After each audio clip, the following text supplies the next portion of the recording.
Hello, welcome, I'm Diablo, and today I'm bringing you episode number 7 of my Road to Glory for the Fantasy Premier League. And today we're going to talk about fixtures. And the reason is, fixtures are what my strategy is basically built upon. The teams I'm going to be discussing, which is 5 teams, they're the teams that I've got the most players in my draft from. So it makes sense to analyse their first 5 fixtures and continuously, etc. and base my strategy on that. Hopefully it's the right strategy. Might not be the right strategy, but it'll be interesting to find out. And out of interest, if you are interested, of course, tomorrow we've got a Premier League transfer thoughts video coming out. Thankfully, I had to do this last week because of time constraints, but thankfully the teams haven't done too much business. I think only one team has made one signing, so that was pretty lucky. And then one of my favourite things to do is a Premier League table predictions video, which will be coming out on the 4th of August on the Thursday before the season actually starts, which I just cannot wait for. Also going to do my game week 1 predictions of the results. I'm not going to call goals or scores, but I'm going to say who I think is going to win, draw, and who's going to have the hardest games. I like doing that, it's good fun. And obviously on the 5th of August, the Friday, the day we all can't wait for, the start of the Premier League season, my game week 1 team reveal will be complete. I'm going to leave it right to the last minute because I'm still struggling in a few areas of what changes I want to make, if I really want to make those changes. Yeah, it seems to be a vicious circle at the moment that I'm going through. I think I'm using too many statistics, too much analysis in certain areas. But, you know, who knows? I might be doing the right thing. I just don't know. We'll see. We'll see how I do in week 1. Week 2, week 3, week 4, week 5, and how the season pans out. But anyway, first 5 fixtures for these teams are really interesting. So we're going to start off with City. I mean, let's be honest, it's 5 teams. It can't be that hard to work out. City, Liverpool, Chelsea, Arsenal, Spurs. Not a top 6, because I don't think you can include Manchester United in the top 6. And I think there's too many teams brimming around, breaking into the top 6. Probably my favourites has to be West Ham to break into that top 6. If anyone could break into that, it could be West Ham. You know, it's not nailed on that Arsenal, Spurs, even Chelsea or United are going to have a great season. I think the only 2 teams I can really think are going to have a good season are going to be Liverpool, Man City. Chelsea, for one reason, they haven't got a striker. I'm just going to leave it at that. Unless they go and buy one, I think it could be an interesting season for them. But that aside, let's talk about City. So they've got West Ham, Bournemouth, Newcastle. Do I see any issues? The West Ham game, not going to lie. I think the West Ham game could be the one that throws a wee surprise at them. They drew last season 2-2 and 1-2-1.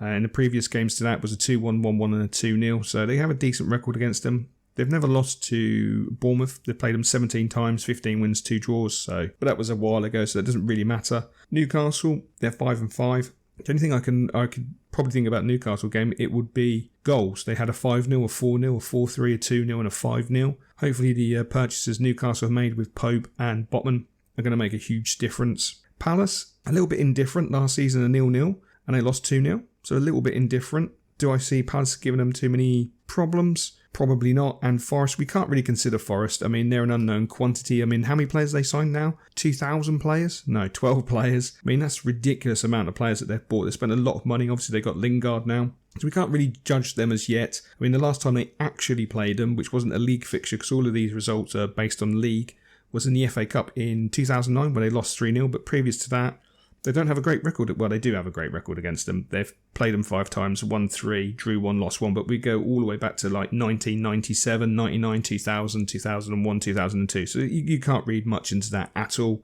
Moving on, Liverpool, Fulham, Palace, United as their opening 3. Hardest game? It's got to be the Man United game. Do we foresee it going like last season, a 4-0, a 5-0?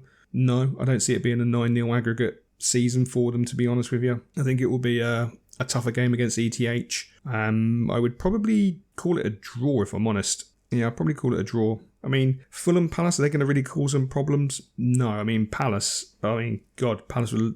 No. They won 3-1, 3-0, 2-0, 7-0, 4-0. I mean, that 7-0 was back in 2020, but still, that's phenomenal goal ratio. So I don't foresee them causing them an issue. Bournemouth, no, don't see them for causing them an issue. Newcastle, not really. A couple of draws, not last season, the season before.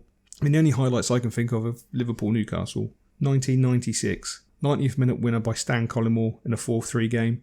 And then in 97, Warren Barton made it 3-3 in the 88th minute. I want to say the 88th minute. And then Robbie Fowler literally went down the other end 2 minutes later in the 90th and Liverpool won 4-3. 2 games that pretty much summed up that season in the Premier League. Fantastic attacking football from both sides. It could have been a lot more. If you get a chance to have a look on YouTube, honestly, look up those games. 96 and 97, 4-3 against Newcastle. Unbelievable advert for just football in general. Absolutely in general. Chelsea, let's move on to Chelsea. Everton, Spurs, Leeds, open and 3. The only blip I see in that, I'm not sure if people will laugh or cry.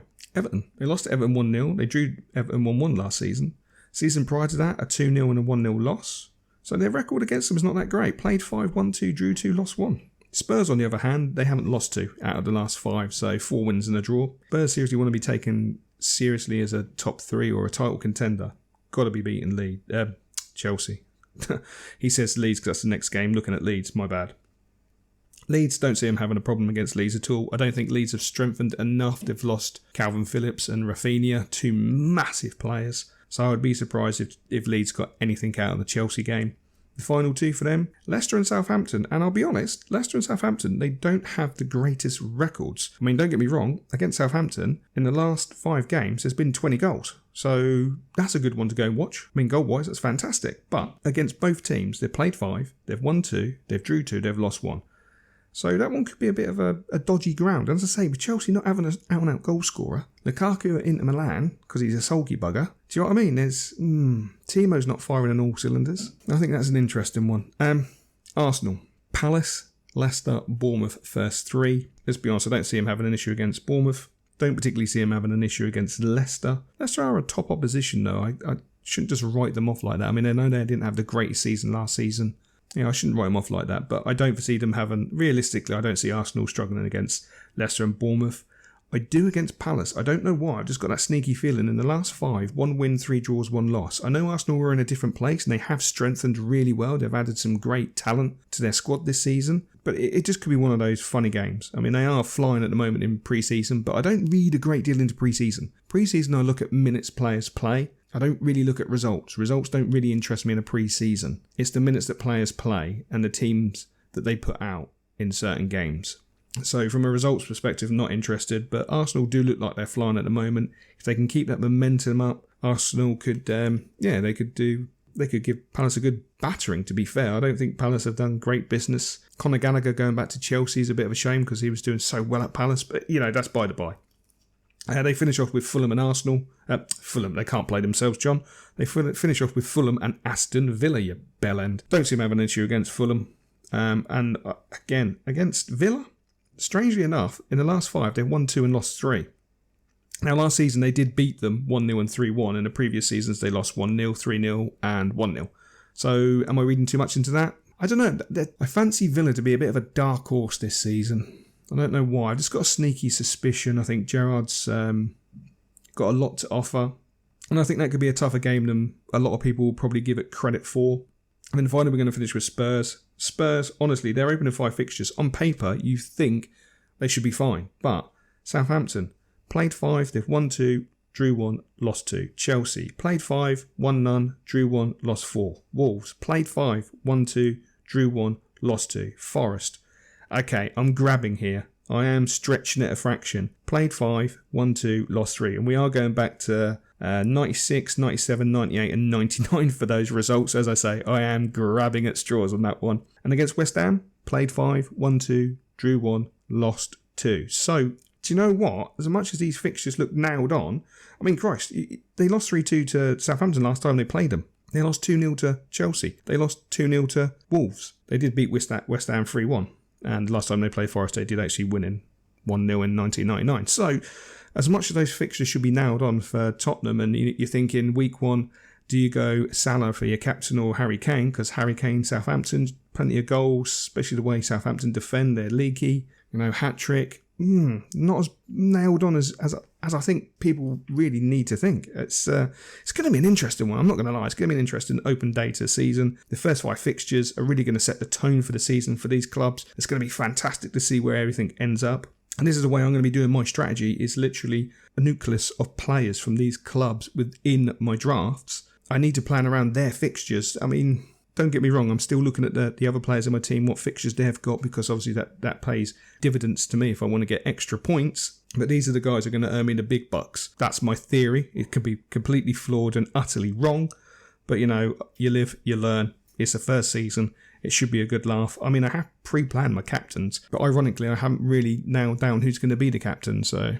yeah, there we go. So hopefully you found that a little bit interesting. Do you think it's going to be as easy and as nailed on as it seems with the way the FPL show the fixtures in green, that they're easier games and, you know, the odd hard game? Do you think it's nailed on? I mean, looking at statistically and previous results, I don't think it's going to be such a foregone conclusion. I mean, I do worry for Spurs. They want to seriously put themselves out as title contenders. I look at their past record in the first 5 fixtures. They're not that nailed on. But I think they've made some great acquisitions. Anyway, that's enough from me. As I say, we're going to have a video coming out about transfer thoughts. Thankfully, only one team's done a bit of business. That was, top of my head, Everton. A league table prediction, which will be, so we'll just see how generally bad I am at predicting football. And game week 1 predictions of who's going to win, who's going to lose, and who's going to draw. Because I'm going to get it completely and utterly wrong. But you never know, I might get it right. Anyway, hopefully you enjoyed that video. And as normal, I will catch you next time.